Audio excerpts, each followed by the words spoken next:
بچوں اور نابالغوں کے جو کچے ذہن ہیں اس سے متاثر ہو جاتے ہیں، ان میں تباہی پیدا ہوتی ہے، اور اس طرح سے جاریت کو فروغ ملتا ہے، اور نامرادی اور ذاتی احتساب، منفی قسم کا احتساب اور بے عزتی جیسے احساسات جنم لیتے ہیں۔ پھر ہے فرسٹریشن، احساس محرومی۔ کسی تحریک کے پیدا ہونے کے بعد اگر اس کے راستے میں رکاوٹ آ جائے اور اس طرح اس تحریک کا انتہا تک پہنچنا ناممکن ہو جائے۔ تحریک سے مراد یہ ہے کہ ذہن میں کوئی خیال آنا، کوئی کام کرنے کے حوالے سے سوچنا، اور جب اس کام کو پایہ تکمیل تک نہ پہنچایا جائے تو ایسی صورتحال کو احساس محرومی یا نامرادی کا نام دیا جاتا ہے۔ یہ داخلی یا خارجی اسباب سے پیدا ہوتی ہے۔ مثال کے طور پہ اعلیٰ تعلیم میں رکاوٹ، مفلسی اور مالی معاملات تو خارجی سبب ہوں گے، لیکن اپنی قابلیت کے محدود ہونے کی وجہ سے داخلے میں محرومی جو ہے وہ داخلی محرومی کہلاتی ہے۔ بعض اوقات خارجی اور داخلی اسباب مشترکہ طور پر احساس محرومی کا باعث بنتے ہیں۔ مثلاً جسمانی معذوری کی بنیاد پر معاشرے کا فعال کارکن نہ ہو سکنا، اس پر جسمانی معذوری کو بہت زیادہ محسوس کرتا ہے، تو دونوں داخلی اور خارجی اسباب اس میں شامل ہوتے ہیں۔ بچے چیخ چلا کر اپنی خواہشات کو پورا کرنے کے لیے کوشش کرتے ہیں، اور اگر ان کے چیخنے چلانے کی پرواہ نہ کی جائے تو وہ اس صورتحال سے مطابقت پیدا کر لیتے ہیں۔ بصورت دیگر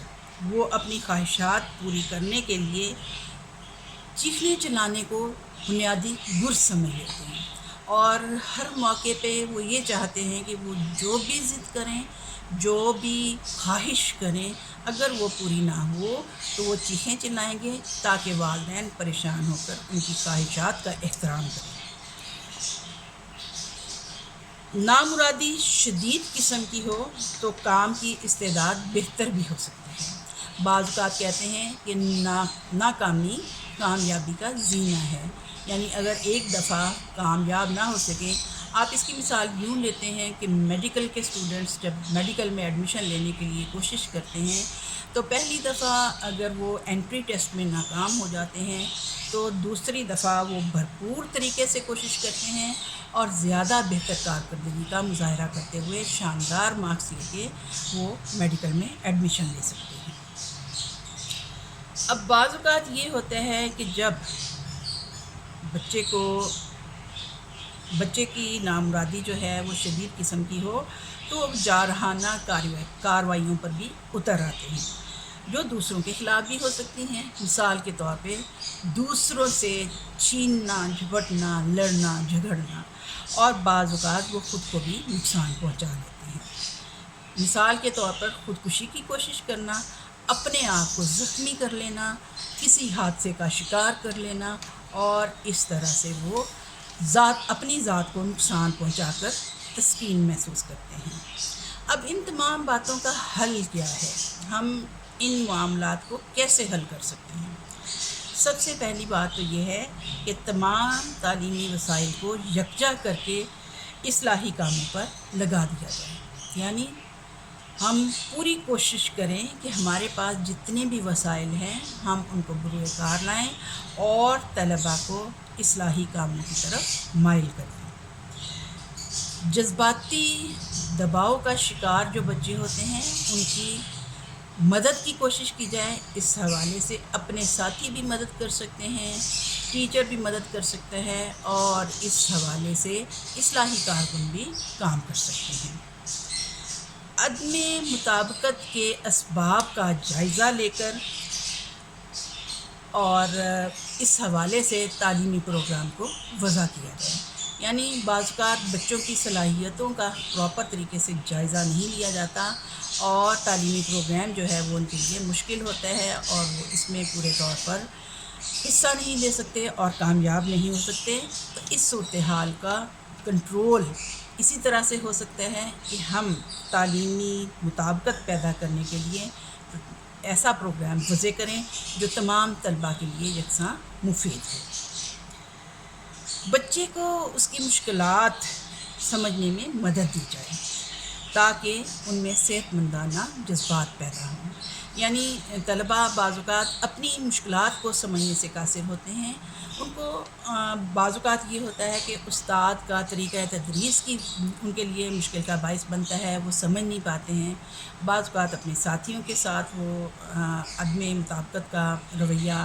رجحان شو کرتے ہیں، تو ان تمام باتوں کو مناسب طریقے سے اس کا حل کرنا چاہیے۔ پھر یہ ہے کہ بچے کی جذباتیت کو سمجھتے ہوئے ان کو ایسے تجربات کا موقع دیا جائے جس سے وہ کھل کر جذبات کا اظہار کر سکے۔ یعنی ایگریسو بچے جو ہیں، اگر ان کو ہم سپورٹس میں حصہ دیں، والی بال میں، ٹیبل ٹینس میں، بیڈمنٹن میں، اور اس طرح کے جہاں پہ وہ اپنے جسمانی طاقت کا اظہار کر سکیں، تو اس طرح سے ہم ان کو موقع دے سکتے ہیں کہ وہ اپنے جذبات کا، اپنے غصے کا کھل کر اظہار کر سکیں۔ باکسنگ میں حصہ لے سکتے ہیں لڑکے، اسپیشلی کشتی میں حصہ لے سکتے ہیں، اور اس طرح سے ان کا غصہ جو ہے وہ فروغ ہو سکتا ہے۔ بچے کو ایسے کام دیے جائیں جو نسبتاً آسان ہو تاکہ وہ اپنے اساتذہ کا ممنون احسان ہو۔ یہ نہیں کہ بچے کو اتنے مشکل کام دے دیے جائیں کہ بچہ ان کو کرنے سے قاصر ہو اور ناکامیوں، نامرادی کا احساس اس میں پیدا ہو۔ پھر یہ ہے کہ بچے کی مستقل حوصلہ افزائی کی جائے تاکہ وہ اپنے تصور ذات کی دوبارہ تعمیر کر کے اپنا معاشرتی وقار اور معاشرتی مطابقت حاصل کر سکیں۔ یعنی بچوں کو پریشان نہ کیا جائے، بچوں کو نیگیٹو ریمارکس نہ دیے جائیں، بلکہ پازیٹیولی ان کی حوصلہ افزائی کی جائے تاکہ وہ بہتر انداز میں اپنے ذات کا احساس کر سکیں، اپنے آپ کو معاشرے کا مفید کارکن ثابت کر سکیں۔ Okay, thank you.